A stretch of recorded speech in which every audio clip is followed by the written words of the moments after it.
to the line yet because I'm waiting for Felix to come over to talk about it. But we are going to talk about it today. Do not worry. Fear not. We will talk about Saudi Arabia and their scam that people are promoting for no fucking reason. But more importantly than that, no, not Felix Lengyel, the Lion of Level, but Felix B. Felix Biederman, friend of the show, Chapo Trap House, Grey Wolf himself. We haven't talked about Grand Theft Auto 6 yet either. I will talk about it in a little bit. Right now, I want to talk to the rail strikes and the man, the goated legend himself, Mick Lynch, okay?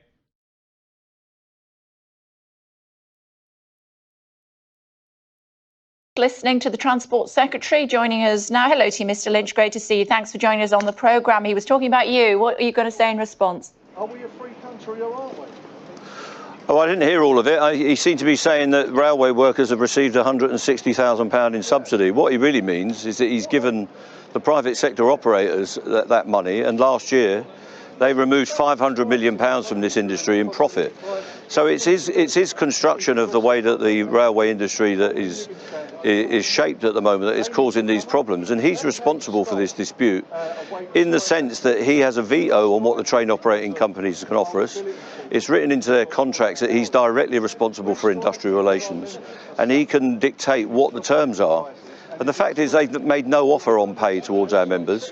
What they've offered us is mass redundancies, recontracting our members on inferior terms and conditions, massive changes to their work-life balance, and cuts in Network Rail to the safety regime of up to 50% of the inspection. So he's caused this problem, and he's got to facilitate a way out of it, and he could do that today. And if he wants to facilitate a negotiated settlement, I'm very happy to deal with him. But what he won't do is contact me or any of my officers or any of the people responsible for this negotiation and create a way forward.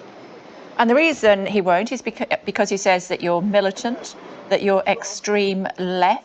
And he went on to say that you're not normal because there have been 160 different disputes, and there is some sort of dispute or balloting for a dispute every single day.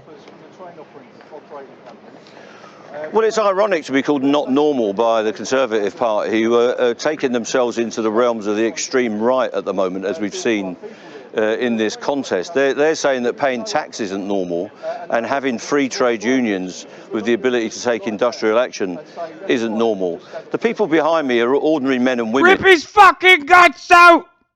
Mick Lynch! Rip his fucking throat out, mate! The Conservative Party! In this country, they work hard to deliver the railway service, and what they don't want to do is see their wages diluted, their terms and conditions diluted, and their contracts of employment ripped up. So I'm not a militant, I'm not even a member of a political party, and I haven't been for 30 years. So the idea that we're running some ideological campaign is nonsense, frankly. What we want to do is get a settlement, so a straightforward industrial dispute on jobs, pay and conditions. And we could do that if Grant Shapps would allow the companies to negotiate freely, and he hadn't cut £2 billion from the funding of the National Railway and £2 billion from the London Underground in the last few weeks. Is it right? Is it true, what he said, that there have been 160 different disputes or threats of disputes, and there is some threat every single day? Well, we deal with over 500 companies in the transport sector, ranging from bus to fire engine, ranging from bus to the ferries, and lots of other entities that we deal with. So we will always defend our members. Not all of those disputes run into industrial action.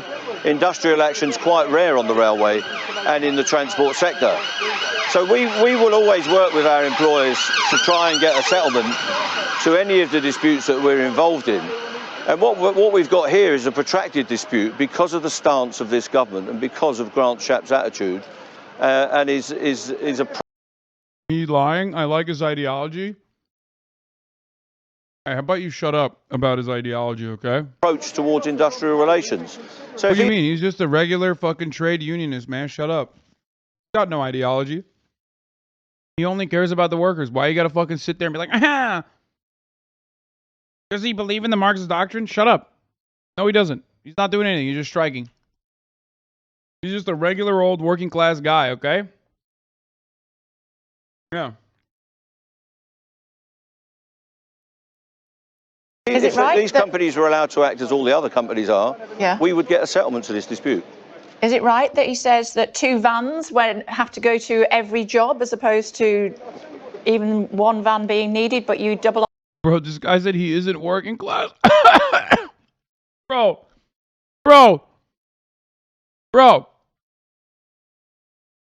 A union leader isn't working class. Who's working class then? An oil baron? What is working class if this guy isn't working class? There is literally no one that's working class then. What the fuck? Dude, capitalist propaganda is so fucking sick. I need a retort from this man. Oh, dude. Oh my God. Creepy Red. Give me more, please. Please. You got it. You got this. Please explain to me.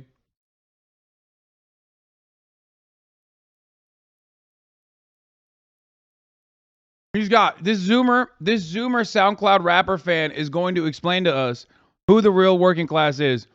I already know though, okay? It's his dad who owns a fucking jellied eel restaurant, okay?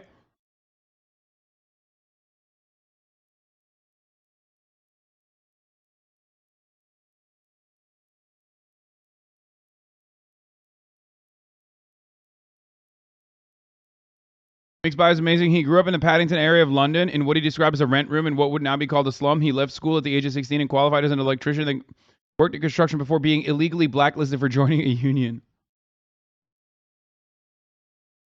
Who's working class, brother? Jeff Bezos? You need to vote Tory to be working class in the UK, bruv. Brexit means Brexit. Come on, then.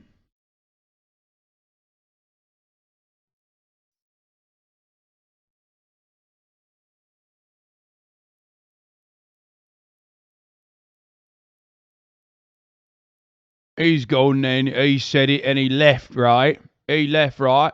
Up on everything?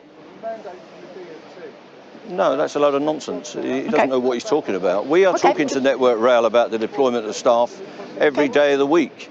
There's never been an occasion where our members refused to get in a van with other people. It's rubbish. Okay, just to clarify, he made the point, and I'm glad you've clarified it for us. 4% is what you've been offered, with a possible 4% next year as well, depending on changes to working practices. Has that offer been made to your members, or did you reject it before even offering it to them? Well, we haven't been offered a straightforward pay deal. What we've been offered is a set of conditions. We've got to accept nearly 2,000 redundancies. We've got to accept cuts in the maintenance regime of up to 50%. We've got to accept massive changes to our members' working conditions. And the offer that they've made is conditional on all of those things. And it's a 4% offer. Trying to fucking... dude, what she's doing right now, and for those of you, for the uninitiated, what this reactionary piece of garbage at Sky News, okay, is doing currently is disruptive rhetoric, okay? The way she just framed that as though there is actually a fucking deal in place that the union leadership is not taking to the rank and file is specifically done so that there is questioning amongst the rank and file against union leadership that is currently advocating for their best interests. No fucking fair and balanced journalist would behave this way. Journalism is not supposed to be about like trying to deliberately carve a disruptive rhetoric directly into the fucking rank and file amongst the leadership or against the leadership and create antagonisms during times of industrial action. But because media is not actually anti-capitalist or really fair and balanced, her goal in this circumstance is to do precisely that. You're coming across as kind of a capitalist phobe? Sorry, I apologize. I am a bit of that. Why would a reporter have bias in this dispute? They're just a reporter. My friend, I don't know where to begin to describe to you how the media operates as an arm of the bourgeois capital owning class, other than to just refer to you to manufacturing consent. It's just a reporter. I wonder why a multi-billionaire owned media broadcasting company would be working against striking workers in this circumstance.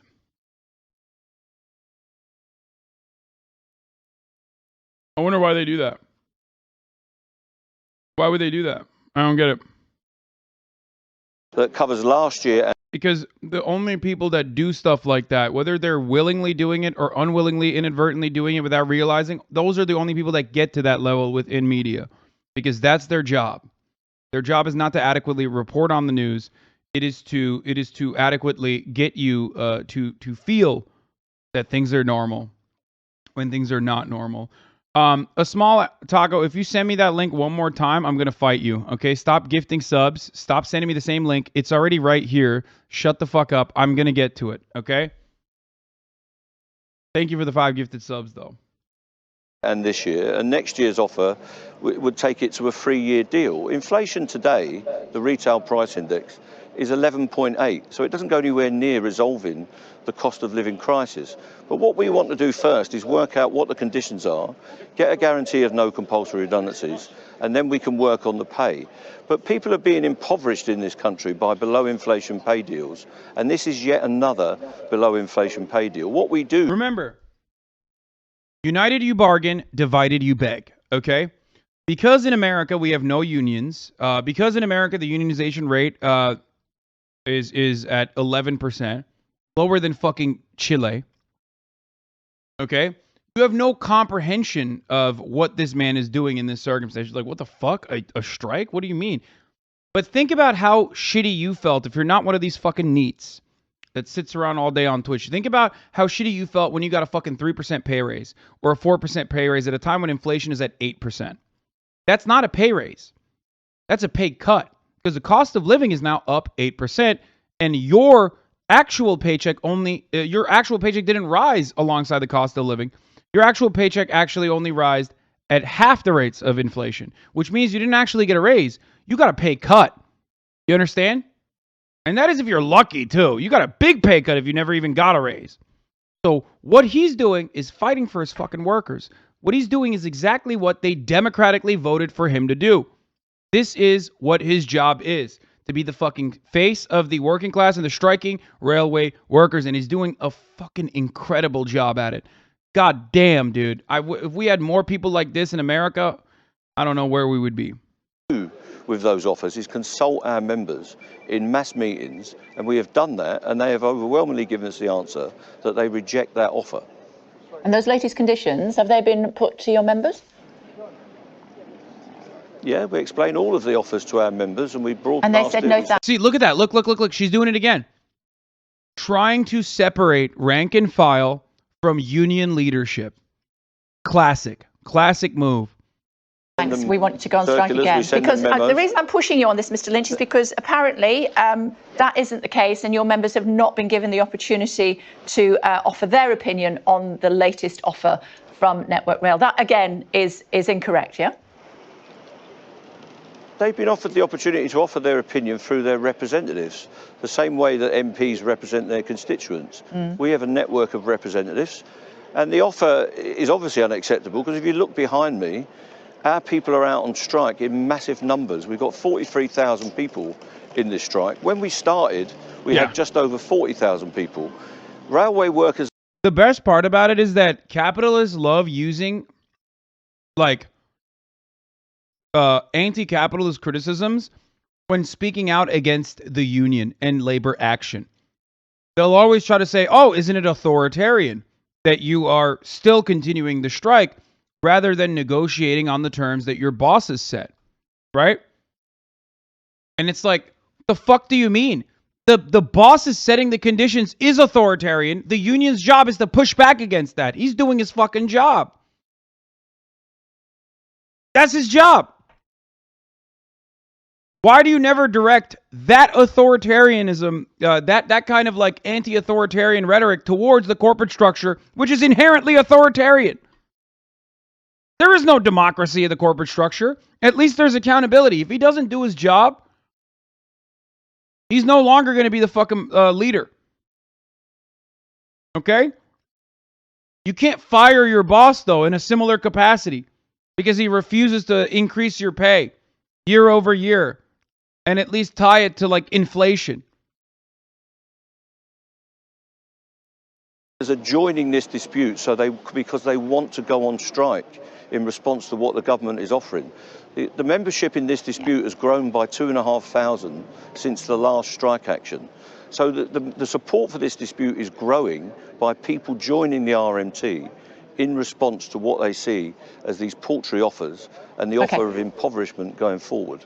Okay, Eddie Dempsey, RMT union negotiator, I'm sure you know him. Apparently, he's said by industry sources to have said, we can see a way through it and are prepared to postpone the strikes. Is that true? That's completely untrue. We can see a way through it. We can see the way to a negotiated settlement, but we've never said to anyone that we're prepared to postpone the strikes. We take the offers back to our executive committee, we talk to our members, we examine the offer against what the dispute is about, and the offers so far have not matched what we need to settle the dispute. And I also say, Kay, that we've not had an offer from the train operating companies. Half the people in dispute work for train operators, and there is no pay offer whatsoever. There is no job security offer, and all that they've proposed is they shut every ticket office. They put all of our members on new contracts of employment, just like the P&O dispute and fire and rehire, and none of that is acceptable to anyone in our union. It looks like, well, certainly as we speak, Liz Truss is the favourite to be the next Prime Minister. She says she's had enough. The union barons, I think she means you. Union barons. I love that rhetoric. So remember Alex Press, labor reporter Alex Press, once famously corrected me when I said union boss, and she was like, that is capitalist terminology. Unions don't have bosses. Corporations have bosses. Unions have leaders. In the UK, they use union barons, which is really interesting because the UK has barons, like actual barons and lords. They have a House of Lords. So if you're going to apply a negative connotation to barons, perhaps go fucking kill the lords first.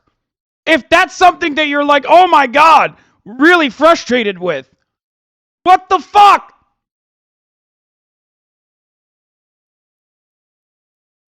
You can't have fucking lordship in your country and then use barons as a negative connotation. And when I say kill, I don't mean literally, okay? I mean like the title.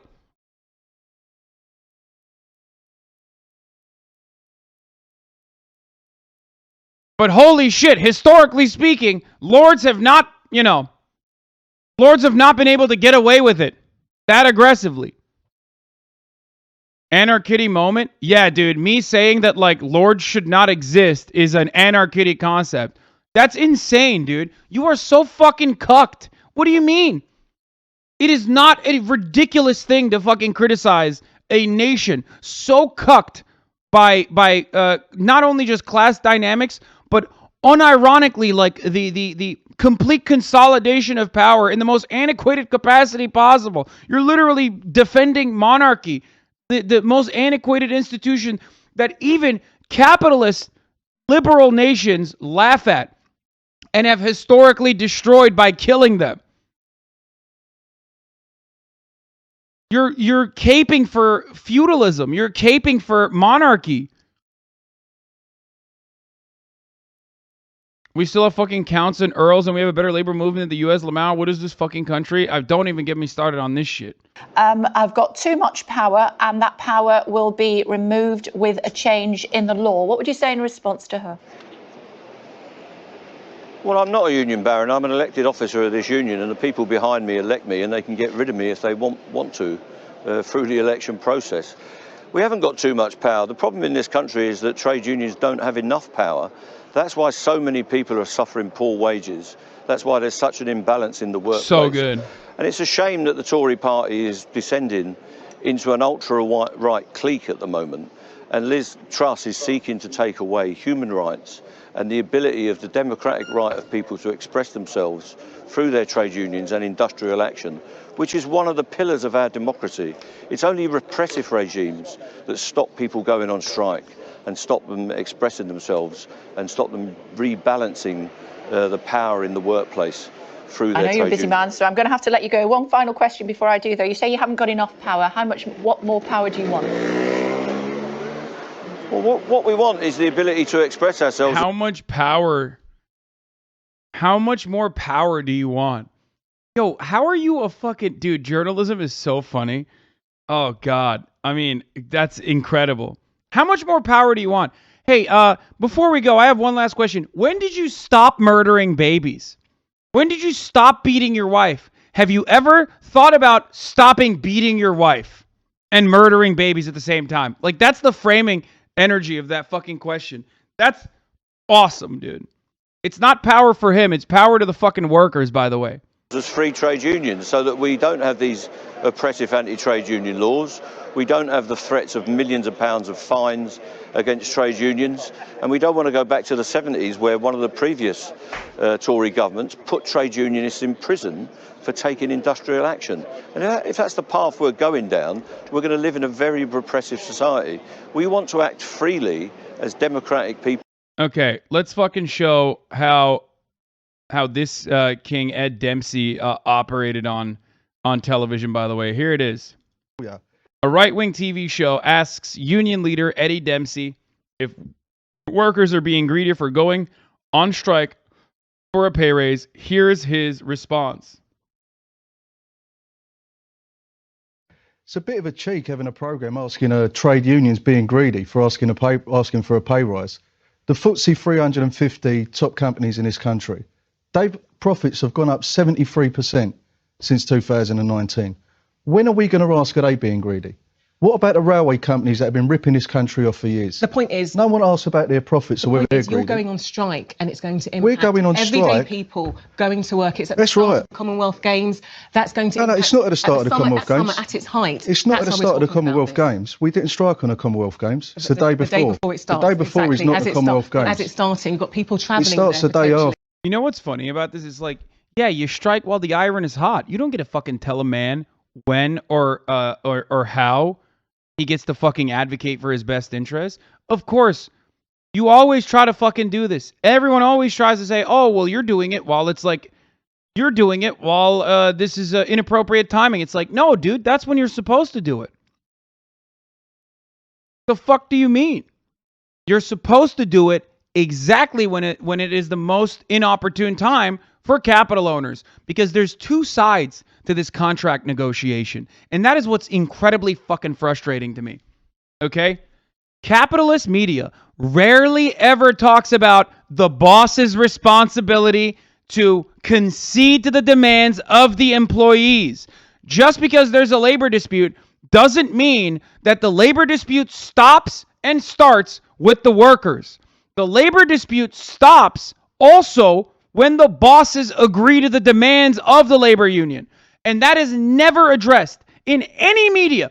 I have never seen, with the exception of like Navarra media, with the exception of like leftist outlets that are otherwise independent, I have never seen anyone, and I mean anyone in these supposedly progressive outlets like the fucking BBC or the Guardian or these right-wing networks in the UK and in America. I've never seen a single person stand up, other than the actual union members themselves. I've never seen a single person on the media side ever go, you know, isn't there a responsibility for you to concede to the demands of the workers or the workers in this circumstance if you want the dispute to end, if you want the strike to end?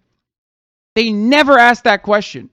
It's always on the hands of the fucking working class. It's bullshit. It's so ridiculous, dude. It's so messed up. And they do it because they're on the side of capital. They do it because that is who pays their salary. They do it because they're getting paid a salary specifically, so they say these sorts of things. After. They'll be travelling on the day too. to Birmingham for Listen, the games, it's going to impact them. People will find it hard on a strike day, but people will find it hard when it's not a strike day, because there's people in this country spending 18% of their income travelling on trains. We've got the highest fares in Europe because profiteers have been robbing this country blind for years. At the same time, later on in this year, energy prices are going to be so high. Some of my people will be spending 2 full months of take-home pay on energy. And you're telling us that we're greedy for expecting workers to keep up with that. What we need in this country is a cost of living crisis addressed through the wage packet, and we need price caps on energy, and we need the profits taken down a peg or two. Because the people at the top of the economy, they're having a disco, and everyone else is being told that they've got to They're having a disco. I love carry that. the can and tighten their belts. It's not on. I have to tell You wanted a pay rise. You've got that. The pay rise you've you, been haven't offered. got a pay rise. It's a the real pay rise terms you've pay been cut. offered is more than what nurses. Yeah, you got a pay rise immediately. Like right-wing framing. You got a pay rise. If it's 4% increase and inflation's at 8%, that's not a pay rise, it's a pay cut. Are getting. It's more than Nurses 3%. Nurses You've been deserve offered far more than what discounts they're getting. for family members. Pinning other working class unions against another union engaging in a labor dispute. Check. Bonuses worth hundreds of pounds. How fucked up is that to bring up NHS pay? Like, yeah, they should do it too, motherfucker. What do you mean? Not good enough. They have to cut 400 million out of their operational expenditure, thanks to Grant Shapps. And not only that, but also the other side of this is that the austerity measures implemented by the Tory government were supposed to be put to an end. Boris Johnson unironically campaigned on 9 years of austerity are done. We are going to fund the NHS. 38 new hospitals were slated to open in the UK. 38. I think 4 have opened. They did not fund the NHS. They were supposed to fund the NHS adequately. The reason why nurses and doctors are suffering, and that the UK actually recently came out with a new study, if I recall correctly, that they have a significant lack of nurses and doctors in the UK right now as a consequence of these kinds of fucking lack of pay and lack of opportunity in the healthcare field. Okay? This is all entirely on the hands of the Tory government. Okay? All entirely on the hands of the Tory government.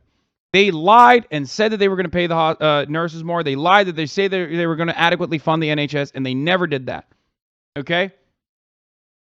Part of it is also Brexit too, for the record. But regardless, also another fucking Tory attitude, Tory agenda.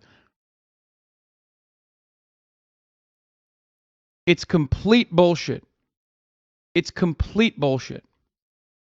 And then these fucking pieces of shit have the audacity to fucking pin the low pay for nurses on another union that is successfully engaging in a labor dispute by striking with a work stoppage. So they're slashing 1/3 of the entire maintenance frontline workforce. They're cutting maintenance schedules in half. This is the infrastructure you'll be travelling on. They're attacking this dude with the same talking points haters attack you. Bit of a row over one of your colleagues, Eddie Dempsey, who I think is your deputy, if I've got that right, who, it is reported, lives in taxpayer-subsidised social housing in Islington Council. And as you rightly point out, you say, when did council housing become taxpayer giving to this housing? Yes, as you rightly point out, when did they're saying he's got. I mean, they're not saying the same thing that they say about me, but if he had a nice house, they would say that as well. But they're saying he has a shit house. Well, not a shit house, but a council house. And that's government-funded housing, for the record. Government-funded housing, for those of you who don't know. That's what, it's not like Section 8 housing. It's like fully government-funded housing. Why is he living on, government-funded housing if he has a job? When did council housing become for people that are poor? You don't have to be poor. You're absolutely right, of course, Miss Lynch, but do you not agree that he might be blocking that property for somebody who is not in receipt of a 6-figure salary? That's a fair point, isn't it? Well, he's not in receipt of a 6-figure salary for starters, so I know what his salary is because he works for me and he doesn't receive a 6-figure salary. I apologise. I would imagine it's a healthy salary, though. Six-figure salary either. Okay. These guys are such fucking pieces of garbage, dude.